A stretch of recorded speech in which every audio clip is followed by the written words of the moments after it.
Supaya tidak terlalu khawatir gimana? Jangan mikir ke masa depan yang negatif. Khawatir itu kan pikiran. Jadi pikiran itu ada 3 zona, teman-teman. Zona masa lalu, zona masa depan, dan zona sekarang.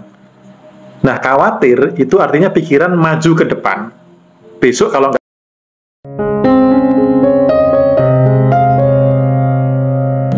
Ya, jadi kalau ada orang ngeluh, ya udah, nggak usah didengerin, dijauhin.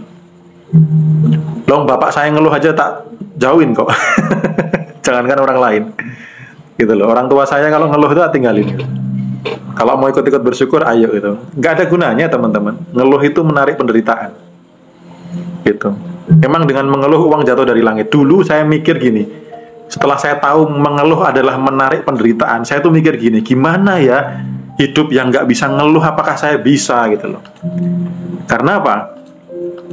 Kayaknya nggak afdol ketemu orang nggak ngeluh, orang lain aja ngeluh, masa aku nggak gitu loh. Tapi ternyata saya bersyukur sekali, teman-teman, akhirnya bisa.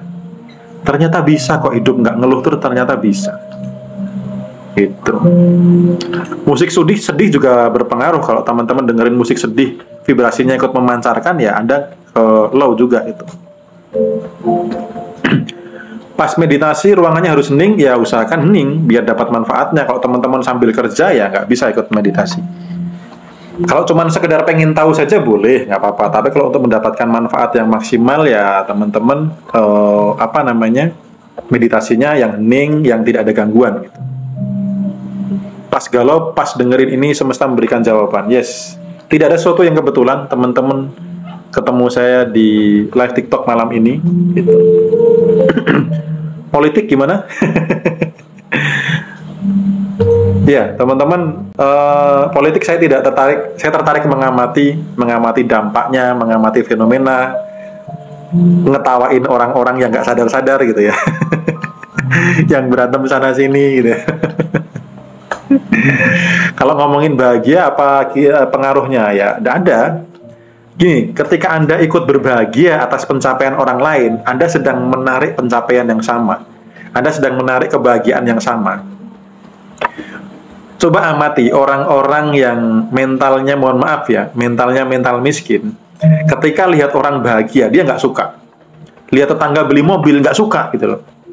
Risih, marah, dan lain sebagainya itu. Lihat teman dapat bonus, duitnya banyak, itu nggak suka.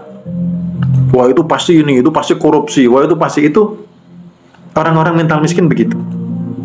Tapi ketika Anda melihat sebuah keberhasilan orang, Anda ikut berbahagia, wah selamat ya mobilnya baru, Anda sedang menarik kebahagiaan yang sama. Kenapa? Karena rahasia semesta, semesta hanya mengembalikan apa yang Anda pancarkan. Itu, semesta hanya mengembalikan apa yang Anda pancarkan. Gitu. Semesta hanya kalau Anda memancarkan kebahagiaan, Anda akan mendapatkan juga.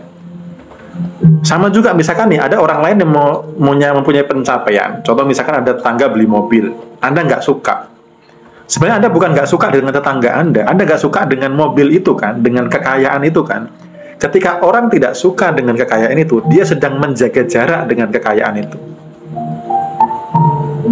Jadi kalau Anda tidak suka orang kaya, Anda sedang menjaga jarak dengan kekayaan. Atau misalkan ada tempat makan, tuh tempat makannya orang kaya. Kalau Anda nggak makan di situ, berarti Anda bukan orang kaya. Anda menjaga jarak dengan kekayaan itu. Gitu. Tuh mobil-mobilnya orang kaya gitu. Ya Anda berarti menjaga jarak dengan kekayaan itu. Anda nggak suka dengan orang kaya, Anda nggak nyaman, sesuatu hal yang tidak nyaman, berarti apa? Dijauhi. Bukan Anda yang nggak berhak kaya, tapi justru Anda sengaja menjauhi kekayaan itu. Biar kita nggak sakit hati disakiti sama pasangan. Ya dimaafkan. Itu. Intinya gini, orang yang menyakiti itu berarti sedang tidak bahagia. Orang yang bahagia tidak akan menyakiti yang lain. Ya, orang yang bahagia tidak akan menyakiti yang lain. Gitu. Pada prinsipnya gitu. Kalau pasangan Anda menyakiti Anda, berarti dia sedang tidak bahagia. Berarti dia sedang tidak baik-baik saja. Bisa jadi ada tekanan, ada masalah, ada problem. Contoh saya sebagai cowok, sebagai suami, tidak semua permasalahan itu bisa diceritakan kepada pasangan. Justru Anda seorang istri, kalau mulai melihat suami Anda banyak diam, cek, pasti ada masalah. Gitu. Jadi orang yang menyakiti Anda, siapapun itu, pasangan, kawan Anda, orang tua Anda, dia sedang tidak bahagia kok. Orang kalau bahagia itu nggak perlu nyakitin orang lain. Kenapa pasangan saya nyakitin saya? Dia lagi nggak bahagia. Coba cek di balik itu. Makanya di Happy Hoki itu kan kita belajar yang namanya memahami dan mengubah faktor penggerak fakta. Adanya fakta, adanya peristiwa menyakiti itu karena ada faktor penggeraknya. Artinya kalau orang bahagia, ya ngapain nyakitin orang lain? Berarti tidak bahagia kan? Nah, Anda sebagai pasangannya bisa nggak membahagiakan? Bisa nggak membuat dia bahagia? Kalau dia bahagia, dia tidak akan menyakiti Anda. Itu. Kalau dia bahagia, dia tidak akan menyakiti Anda. Ya. Jadi itu salah satu filosofi happiness, salah satu rumus fix happiness. Orang yang bahagia tidak akan menyakiti yang lain. Supaya tidak terlalu khawatir gimana? Jangan mikir ke masa depan yang negatif. Khawatir itu kan pikiran. Jadi pikiran itu ada 3 zona, teman-teman.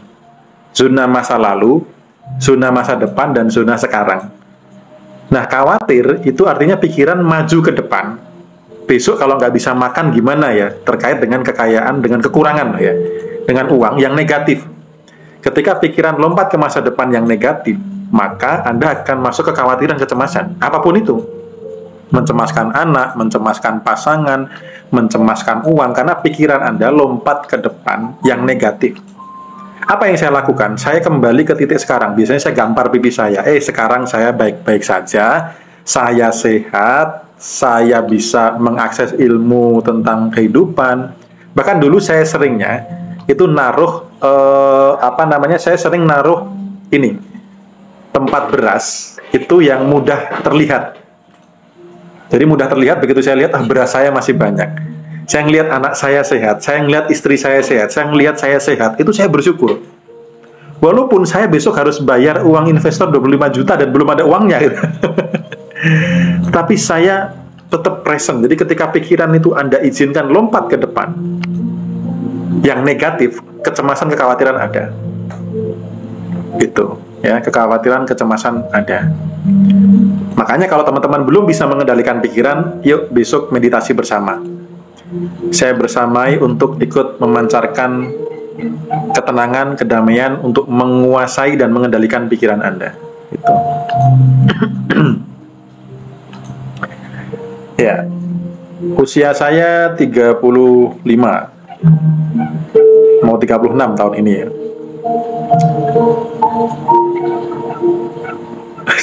Besok akan sering gambar pipi saya. Iya, salah satu pengingat saya adalah saya gambar pipi saya.